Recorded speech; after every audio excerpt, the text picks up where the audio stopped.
नमस्कार दोस्तों, स्वागत है आपका एक बार फिर से ब्रेन रूट क्लासेस के अंदर।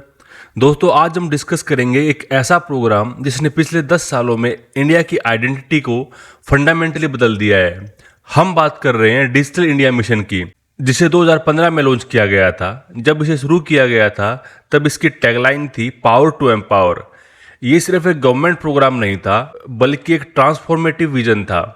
एक ऐसे भारत का विजन जहां पे हर सिटीजन डिजिटल टेक्नोलॉजी का इस्तेमाल करके अपनी जिंदगी आसान बना सके, अपनी इकोनॉमी को ग्रो कर सके और गवर्नेंस को अधिक ट्रांसपेरेंट बना सके।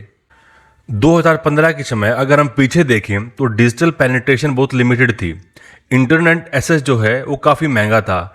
एवरेज डेटा की जो कॉस्ट थी वो 300 रुपये पर जीबी से ज़्यादा थी। विलेजेस के अंदर कनेक्टिविटी ऑलमोस्ट नॉन एग्जिस्टेंट थी। गवर्नमेंट सर्विसेज लेना काफ़ी टीडियस, काफ़ी थकाऊ और टाइम कंज्यूमिंग था। बैंक अकाउंट खोलना, कोई सर्टिफिकेट निकालना या पेंशन अप्लाई करना, इन सब के लिए लोगों को बार बार ऑफिस के चक्कर लगाने पड़ते थे। मिडिल मैन की वजह से करप्शन भी बहुत ज़्यादा था। इस बैकग्राउंड में डिजिटल इंडिया मिशन को एक अम्ब्रेला प्रोग्राम के तौर पर लॉन्च किया गया था, ताकि सभी मिनिस्ट्रीज और डिपार्टमेंट की ई गवर्नेंस इनिशिएटिव को क्लब करके एक नेशनल लेवल फ्रेमवर्क तैयार किया जा सके। दोस्तों, डिजिटल इंडिया के 3 कोर विजन एरियाज थे। पहला था digital infrastructure as a utility to every citizen. इसका मतलब था कि हर सिटीजन के पास broadband, highways, universal mobile access और आधार जैसी यूनिक डिजिटल आइडेंटिटी हो। दूसरा था governance and services on demand, यानी गवर्नमेंट सर्विसेज को सीमलेस और अकाउंटेबल तरीके से इलेक्ट्रॉनिकली डिलीवर करना। और तीसरा था डिजिटल एम्पावरमेंट ऑफ सिटीजन, जिसमें डिजिटल लिटरेसी को बढ़ावा देना था। रीजनल लैंग्वेजेस में कंटेंट अवेलेबल कराना और हर सिटीजन को डिजिटली स्किल बनाना शामिल था। दोस्तों, अगर हम जर्नी को देखें तो पिछले 10 सालों में डिजिटल इंडिया ने कई माइलस्टोन अचीव किए हैं। अफोर्डेबल इंटरनेट सबसे बड़ी अचीवमेंट है। आज इंडिया दुनिया का सबसे बड़ा डेटा कंज्यूमर है। 2014 से लेकर 2024 के बीच में इंटरनेट कनेक्शंस में लगभग 285% की ग्रोथ हुई है और डेटा की जो कॉस्ट है वो 9 रुपये पर जीबी तक आ गई है। इसका मतलब है कि इंटरनेट अब लग्जरी नहीं बल्कि कॉमन लोगों की डेली लाइफ का हिस्सा बन चुका है।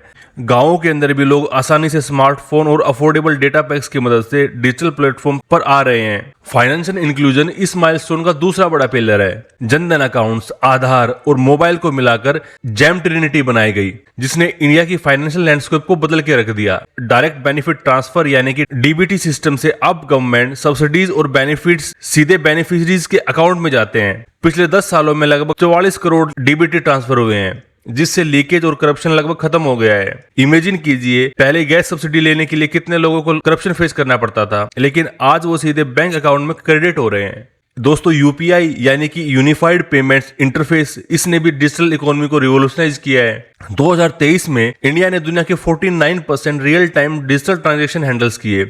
गांवों में भी अब दुकानदार क्यूआर कोड के जरिए पेमेंट एक्सेप्ट कर रहे हैं। यहां तक कि छोटे वेंडर्स, वेजिटेबल सेलर्स और जो स्ट्रीट वेंडर्स हैं वो भी यूपीआई का इस्तेमाल करने लगे हैं। ये फाइनेंशियल डेमोक्रेसी का सबसे बड़ा एग्जांपल है। दोस्तों, लैंग्वेज बैरियर्स भी डिजिटल इंडिया ने ब्रेक किया है। भाषिनी नाम का एक एआई पावर प्लेटफॉर्म 30 से ज्यादा इंडियन लैंग्वेजेस को सपोर्ट करता है। इसका इस्तेमाल IRCTC ticket booking, NPCI payments और कई गवर्नमेंट डॉक्यूमेंट्स में हो रहा है। इससे रूरल एरियाज में रहने वाले लोग जो सिर्फ अपनी मदर टंग जानते हैं, उनको भी डिजिटल इकोसिस्टम से ये जोड़ पाया है।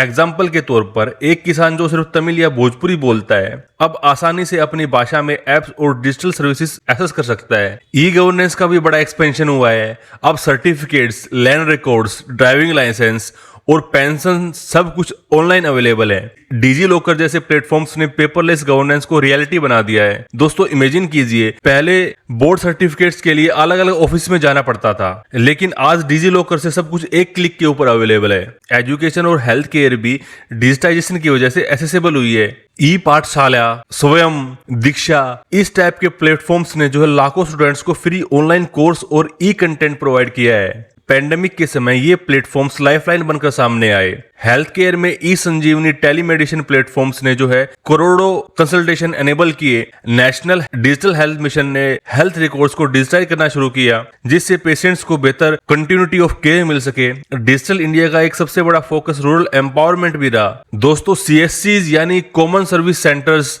जो लगभग हर विलेज में बनाए गए हैं, अब लास्ट माइल्स डिजिटल हब्स हैं। यहाँ से villagers government services, utility bills, payments और ई कॉमर्स तक एक्सेस कर सकते हैं। बैंक सखीज यानी वुमेन्स बिजनेस कोरस्पोंडेंट्स, इन्होंने रूरल बैंकिंग को एक्सेसिबल बनाया है। सेल्फ हेल्प ग्रुप्स और वुमेन एंटरप्रेन्योर्स ने डिजिटल प्लेटफॉर्म्स का इस्तेमाल करके अपने प्रोडक्ट्स ई कॉमर्स साइट पर बेचना शुरू किया है। दोस्तों, डिजिटल इकोनॉमी की ग्रोथ भी काफी फिनोमिनल रही है। 2025 में इंडिया तीसरी सबसे बड़ी डिजिटल इकोनॉमी बन चुका है। एक्सपर्ट्स का मानना है कि 2030 तक जीडीपी के अंदर इसका कंट्रीब्यूशन 20% तक जा सकता है। स्टार्टअप इकोसिस्टम में भी डिजिटल रिवॉल्यूशन का बड़ा असर है। इंडिया आज दुनिया का तीसरा सबसे बड़ा स्टार्टअप हब है और इसमें फिनटेक, एडटेक और हेल्थ टेक स्टार्टअप्स का मेजर शेयर है। लेकिन दोस्तों, हर सक्सेस स्टोरी के साथ चैलेंजेस भी आते हैं। डिजिटल इंडिया की अचीवमेंट्स काफी इंप्रेसिव है, लेकिन अभी भी कई बोटलनेक्स बाकी हैं।